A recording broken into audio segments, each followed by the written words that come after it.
When you begin to interview them at 12 or 13, they tell you about a lot of love that they have for their friendships. They talk about wanting that kind of intimacy with other boys.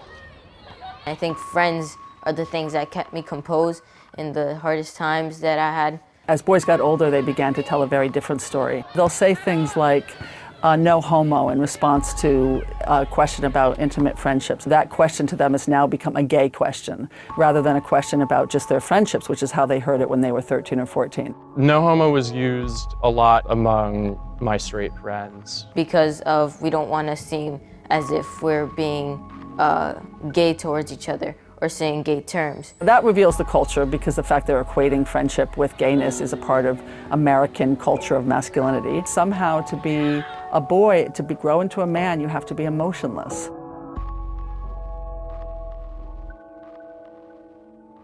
There's a growing but silent epidemic affecting middle-aged adults that has debilitating mental and physical effects.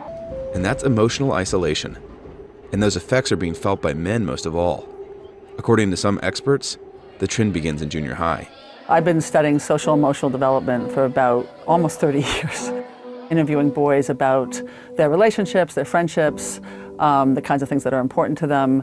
As a developmentalist, I follow them over time. Middle adolescence, early middle adolescence, they tell you about a lot of love that they have for their friendships. They're very, very clear about their desire for emotionally intimate male friendships. A best friend for me is usually someone that I can talk to, be relaxed with, chill, but I would also like a best friend to be communicative. Like, we also have to tell each other and be honest with each other on what we think of ourselves, or like any topic, you know? We had a very close relationship, me and my friends. We shared secrets with each other and talked very intimately with one another. I would say that, yeah, we loved each other, yeah. As boys got older, they began to tell a very different story. So they really articulate the bizarre expectations we have of boys as they get older, that they should disconnect from their innate emotional acuity, their emotional sensitivity, in order to become a man. When he was in high school, Professor Way gave a guest lecture at Vinny's school, and her findings matched exactly what Vinny was experiencing with his friends. Not only did our conversation start to change, we hung out and didn't really talk all that much. I spent a lot of time alone, or when I was with my friend, it still kind of felt like being alone. But there was a time where I was completely isolated. Isolation is devastating for everybody. There's stunning findings that isolation is a huge predictor of all sorts of health problems. Smoking, more than a pack of cigarettes a day is equivalent in terms of what it does to your health. And that isolation is growing in men. In 2000, 20% of Americans reported feeling lonely. In 2010, that rate had grown to 37% for men. The stereotype of being a man, he's supposed to be stronger than everyone. He's supposed to be the best. I was being told a lot to start growing up, becoming a man, a mature individual who's a male shouldn't show their emotions. That's a sort of a stereotype, that you're supposed to not share feelings. You're supposed to show strength. You're supposed to show intellectual knowledge that is greater than any other. Boys have a sort of competition with each other. The pressure to act a certain way can be hard at times, and to feel like you're maybe not doing things right, or you're never going to be a real man or a man's man. Being a teenager, you're supposed to you keep your feelings to yourself, and it kind of causes a lot of sadness, depression.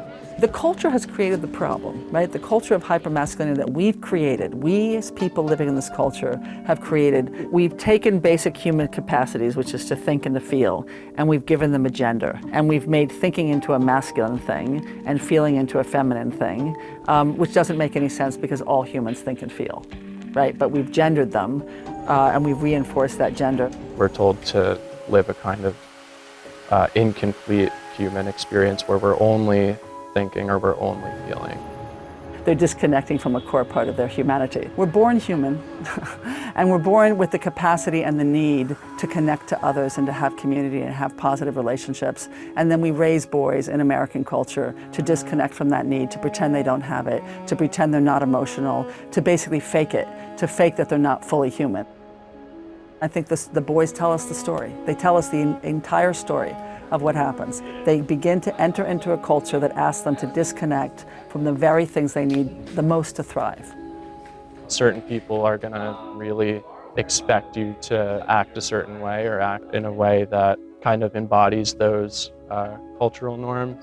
I sort of came to this realization that you don't necessarily have to play by those rules. What's important is how we define ourselves as men and what manhood means in America. We need to do everything we can in schools, in workplaces, in the neighborhood, every moment of life, from the first day of life to the end of life. We need to be nurturing those capacities and nurturing those relationships. Really listen to yourself and listen to what you're feeling and talk about how you're feeling with your family or with your friends. I want to just say that it's never too late to open up to anyone, no matter what your age is. If we get back to listening to 13 and 14-year-old boys, they offer us the solution. They reveal that we are human, and boys are human, and they have the enormous capacity to be connected to their feelings.